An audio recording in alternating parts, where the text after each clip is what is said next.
రథసప్తమి నాడు ఆకాశం అంతా నక్షత్ర మండలం రథాకారంలో ఉంటుంది. అందుకని దానికి రథసప్తమి అని పేరు. ప్రతి సప్తమి తిథి నాడు సూర్యకాంతి చాలా విశేషంగా ఉంటుంది.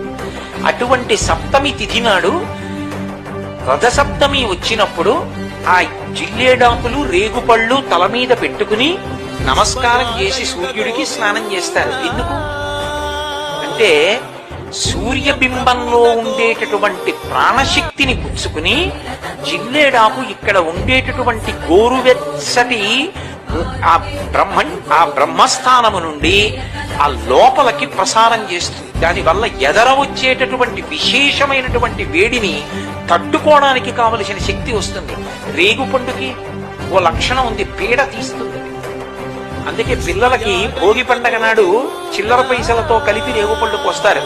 భోగి పీడ పోయింది వాళ్ళ